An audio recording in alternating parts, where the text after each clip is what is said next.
I'll start you off with the vacuum. With your handover kit, you do get, this is your manual vacuum, this is your leaf, rake, skimmer, whatever you want to call it. You do have a test bottle. I'll run you through that when we get to that. You do have a home testing kit.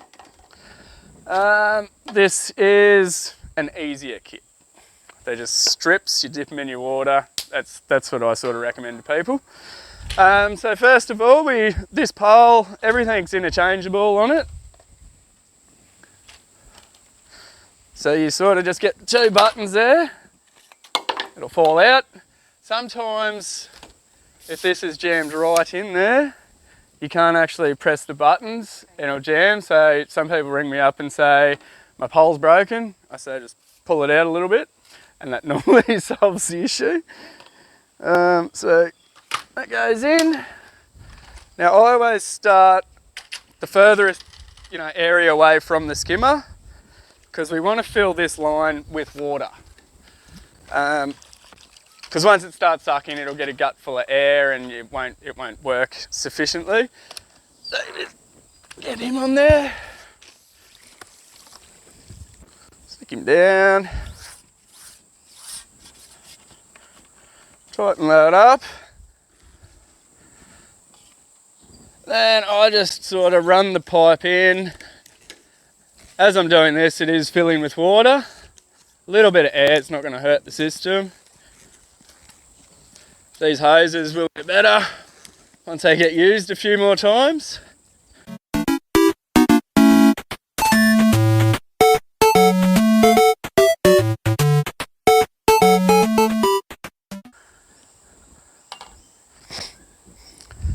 So this white UFO thing that's really dirty is your vacuum plate. So you do have like a flow intake adjustment too. I always tighten them right up and then sort of back it off a little bit so you get maximum sort of suction. When you open your skimmer box, just be careful sometimes because your body wants to turn. These have a very small key on them. You can drop them and crack them, so just be careful with them. Now this just sits in there, you'll feel it sort of grab. There we go, and you won't be able to lift it back out. And then you just stick the hose down the centre of it and we are vacuuming. Now it's a bit different to vacuuming your house because you sort of want to, if you're really quick, it's going to stir up a heap of dust. So the slower, better. It is rather boring. Some people really love it and it's quite peaceful. It is a very nice view. You got some massive kangaroos getting around. He scared the living crap out of me earlier. When you start seeing it dirty, you probably want to vacuum. Like see leaves like that there. It doesn't look like a lot of leaves, but all the leaves have a fine amount of dust and pollen and organic material on them. So if you've got leaves in there, I would vacuum it probably once every 2 weeks, once a week for the first few months. Obviously, the more you do it, the healthier your pebblecrete stays, your pool. Like any organic material like leaf litter, sticks, they can raise your phosphate levels in your pool. When you have raised phosphate levels, you can run into raised calcium levels, which you don't want to hear in a new pool. So for the first month, I'd be testing it at least once a week. Now that's what that white test bottle there is for. So you can take it down to any pool shop. They should test it all for free. But you'll always need to take it to a pool shop once a month. Because there is, like these test kits don't test for your phosphates, like your salinity level, your hardness levels, like some of them do, some of them don't, but it's always good to take it to a pool shop because one, they'll start like a data sheet of your pool. They'll put it in their system and then, every month they can see how your pool's doing, like the chemistry, if you're starting to get a calcium build up, things like that. You will get told by many people that, pools look after themselves. They do not. They're also a seasonal thing. So each season you'll be going through different amounts of chemicals. Obviously the hotter it gets, the more chemicals you will be buying. The more rain we get, the more money you are spending. Due to the rain, it dilutes all the chemistry in your pool, which when you have an overflow, it all just dribbles down there, yes. So after a lot of rain, you will need more salt. You need acid once a week to maintain that. That's your pH level. So your pH naturally rises in water or pools. If you ever owned a fish tank or anything like that, it's the same thing. You're always adjusting the pH and the chemistry in a fish tank. But yeah, it will take you a good 12 months to get the hang of your pool because they are seasonal. Winter's a perfect time to play around with it, with your chemistry and that, because it virtually, it kind of does run for free. You will be adding acid throughout winter, but you won't be adding much salt because we don't have the harsh UV rays like we do in the summer. Now, any stains, I see you do have some gum trees around. You do get stains like these. I've seen there was some gum leaves sitting there when I got here today. They do have an oily sort of substance in the eucalypts. The stains can be removed. So don't stress. There is stain remover you can buy from pool shops and stuff, but all we use is a bit of pool acid. It does the same job, just like acid washing concrete.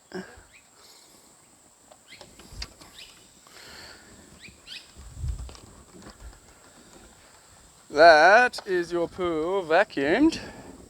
And once we cut that overflow, you will have a bit of an air gap here, which then you can adjust your eyeballs to sort of move the water, and it should all sort of swirl around and the skimmer box should eat it up. But for the first month, you're going to get a lot of fine debris sitting on the top. It's going to drive you nuts, but there's not much you can do about that, unless you're out here scooping it with the scooper every day. But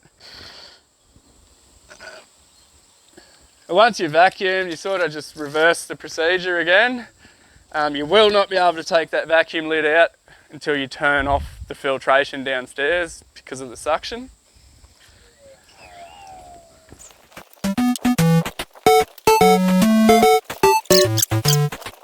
Because you don't have a heater yet, you will notice there is two.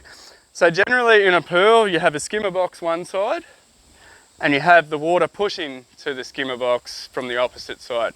So you'll see these three here, they're all moving water, so they're all working. So that's it, sucks from there, goes through your filtration, goes through the chlorinator, and returns back in here with chlorinated water. Now you'll have one guy down there that does nothing. It's in the middle of the pool, as low as we can put it. That'll be your hot water return when you heat your pool. It's hot water rises in a pool. Now there'll be two other clear suction covers. People think they're lights that don't work. They're safety suction, so they're at the bottom of your pool as well, a safety distance away. That's then what sucks the water when your heater is plumbed in. It's just, they're perforated clear caps to stop hair or anything going through. Yeah, your heating will suck from there and it'll return from this one in the bottom. But we do get asked that question a lot. I go, I've got a return that's not working. Is it on its own? Yes, that's your heat return. But it's not working. You don't have a heater. Alright, I'll show you this little testing kit though. These are about $60, I think. They do have a lot of tests in there. You only need one or two each time you test it. You've got all your colours here. You've got, your free chlorine, total chlorine, total alkalinity, which is bicarb soda. These are all your main chemicals in your pools that you just really need to look after. So easy as, they do all have instructions on the back of them. Grab one, don't touch the colours. Drop it in for 2 seconds. We'll just shake it off. Now you got really high chlorine because I put 10 litres of chlorine and then all your salt, so that's why it's always got a bit of a green tinge too. That will clear up. But everything's pretty good. I will whack some more alkalinity in there, buffer, which is just bicarb soda. I'll throw that in there today because you do have very low pH. You get 6.2.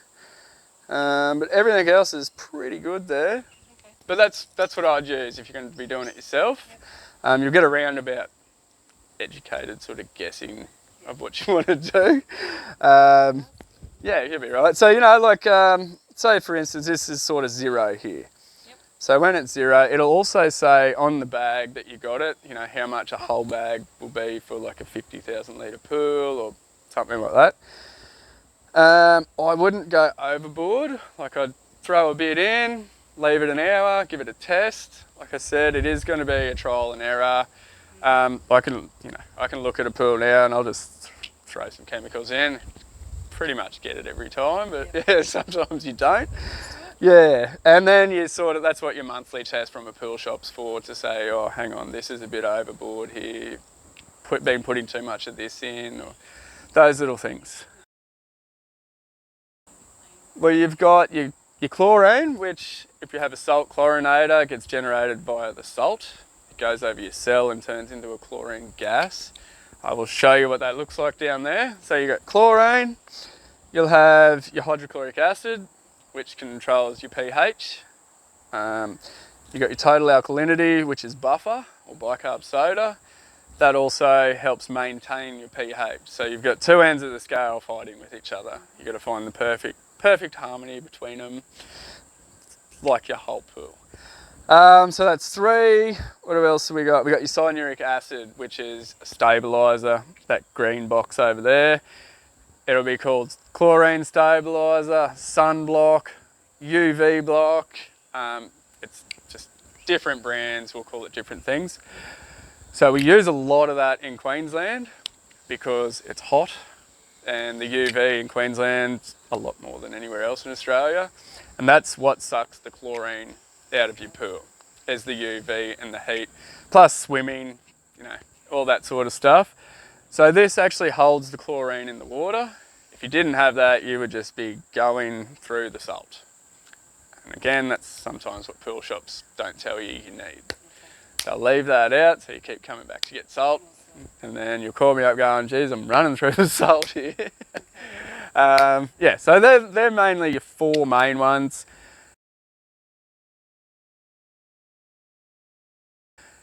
Now, after about 6 months, you will have to start doing something with your hardness level, the calcium in the water. So we, Serenity as a pool company, tend to tell the owners not to put calcium in straight away because it does sort of leach out of the concrete and out of the pebble. You don't want it to be getting too high up there because you can get scale, calcium scale laying on the bottom of it. Or in a worst case scenario, you can get calcium deposits growing on your pebble. And once that happens, it's very hard to get rid of. Now, to sort of maintain your hardness level, 1, pool shop. 2, regular backwashing, which we'll show you downstairs.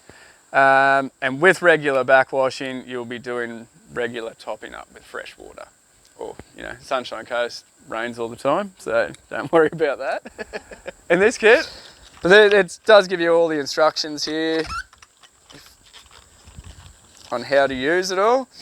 So you do have the 4 ones that we have been talking about: chlorine, pH, total alkalinity. It does not test for your cyanuric acid. But they're just a number of, you've got your little pH chart here. So you go through that, it'll tell you, you know, you fill it up and then you add so many drops of one colour and it'll give you a pH scale. Yep. Does the same on the other side with the chlorine scale as well. And then I think this other one is an acid demand, or yeah, all the instructions are there. Everything you buy will have instructions on it. So these are really accurate. I do have an expensive machine. I have sat down with owners and they've done their tests and I've done my test, and these come up really good if you do it right. Yep. But if you got to count your drops and make sure they're the same sort of size drop. Yes, yep, or it'll give you a false reading. But that's about it, I think.